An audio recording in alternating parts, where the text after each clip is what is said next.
he had to then change. Every one of us who accepts Christ had some kind of encounter in our lives. Hence the reason why we are accepted. We ran to him.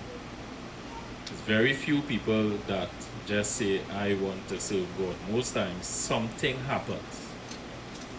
And when that happens, there's change that comes immediately. Thought patterns start to happen. We start to say, Lord, if you get me out of this, I will never go back.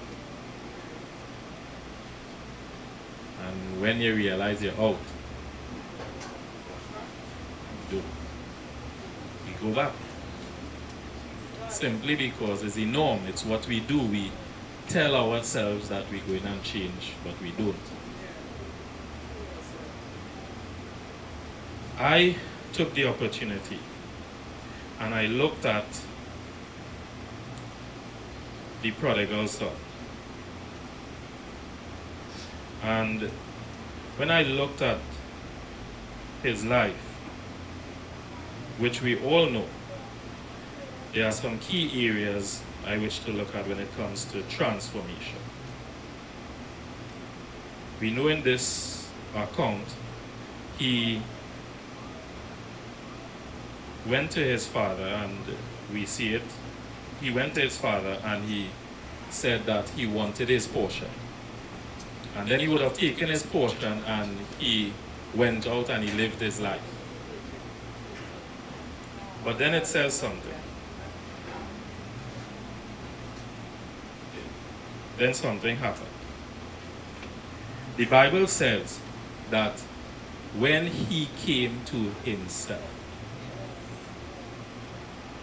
it says when he came to himself, he said, how many of my father's hired servants have bread enough and to spare, and I perish with hunger? He then said, I will arise and go to my father and will say to him, Father, I have sinned against heaven and before you, and I am no longer worthy to be called your son. Make me as one of your hired servants. And it goes on to say, and he arose and came to his father. But when he was still a great way off, his father saw him and had compassion and ran and fell on his neck and kissed him. And his son said, Father, I have sinned against heaven and in your sight, and I am no longer worthy to be called your son. But the father said to his servants, bring out the best robe, put it on him, the ring and sandals on his feet, and bring the fatted calf and kill it, and let us be merry. Now, how does this come to transforming and conforming and renewing of the mind? It says that when he came to himself, he recognized that he was the problem. He had an encounter with himself. He looked himself in the mirror and realized he was the one that brought him to this point. To renew the mind and to have change, firstly, we must recognize that we have to want that change. Not just listening the word and coming to church, and no, you have to want that change. And apart from wanting that change, he said, I will go to my father and do this, this, and this. Now, he did that because he first thought that the servants and they were eating even better than me.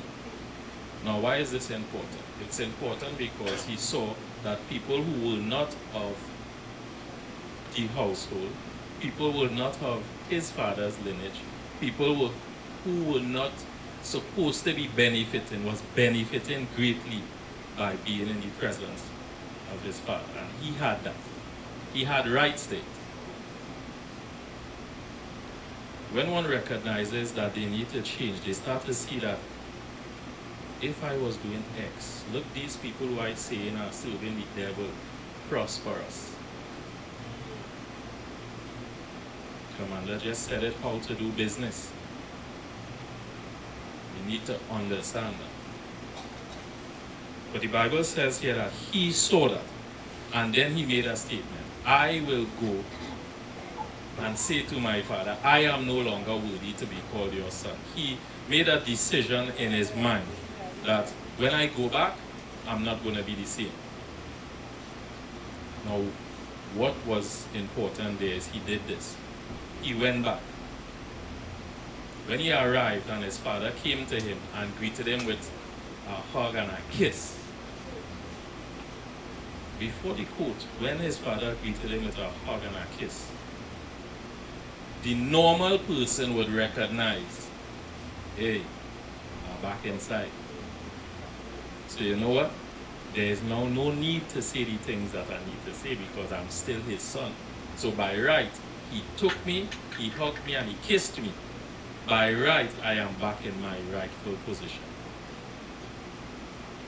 Many believers live a life where when they reach back and they experience once again to come out of a backslidden state and they recognize the love of God once again, immediately they forget because we're back inside. I have been forgiven. But a renewed mind doesn't operate like that. A renewed mind understands that you made this decision and you will follow through.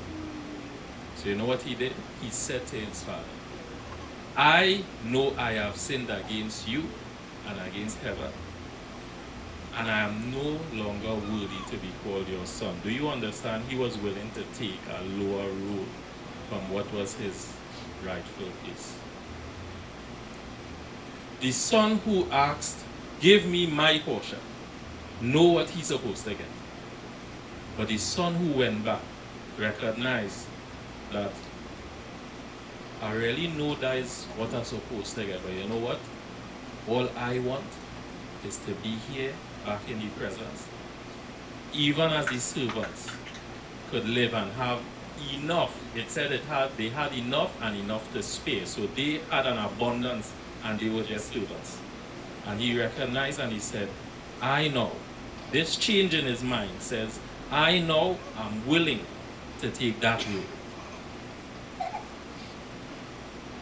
Change in mind. There was a difference in his understanding, in his thought pattern. If we want to serve God, we cannot think and act the same. You see, everything that we do, even coming into church and ministry and experiencing a lovely time in the presence of worship and all of that, will probably tell you that, hey, you get through. But his mind wasn't there again. His mind wasn't there. There was change. This was metamorphosis. Because he didn't go back in the same thinking just because he deserved it. He said to him, I am no longer worthy to be called your servant. He was intentional. And we see, as Commander would have said, that when that renewal takes place, listen what happened to the son. His father then said to the servants, go and bring a ring, go and bring a robe. So he started now to immediately benefit. Now, the renewed mind understands that it was necessary to change. We recognize that on the outside of being connected to the source that there is no life. And then you begin to benefit. But now, let's look contrast.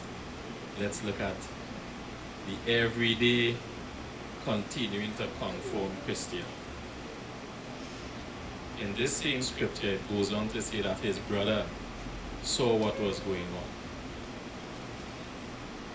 His brother taught and said, I have always been here. As a matter of fact, he was living a worthless life. Now, we have cell phones now that we could go online and see what people do. They had no cell phone. They had no internet. But somehow the technology at that time, he was able to be in that place and know how his brother was living. But watch at this good son. I never did what he did, so I am better than him. I didn't waste what you gave to me, and I was always here for you. sometimes believers do talk like that. I'm not living like the people out there. I better. As a matter of fact, if his brother knew how he was living, how come he didn't reach out to help him to change? How come he didn't go and say, well, I see how you're living, you have to come back and bring restoration.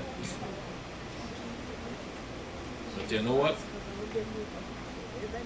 It's easy to be in your place of rest and have no care about anybody else. It's impossible to serve God and understand without renewing the mind. This brother who was there all the time understood that everything else now is mine. I have been a good son. I haven't done anything wrong. But yet in his heart was evil. Commander just said it's not just about speaking in tongues. My question goes beyond that. How can you speak in tongues and you don't even forgive people? How can you be up and speaking in tongues and you don't like that person sit down right in the people? I hear and I fully agree when Commander says that the people who coming up against us should get fired. I fully am in agreement with that. But sometimes some of us ball in fire are speaking it about our very brothers and sisters. We out here and we believe that them bad and we good. You ever seen? Alright. So it's now telling me that my time is up, but Commander, could I have 5 minutes? You look at how could the brother be like that? He was good. When his brother probably was leaving, he was, nothing in the account says that they had any discussion. But the brother still left, so I could only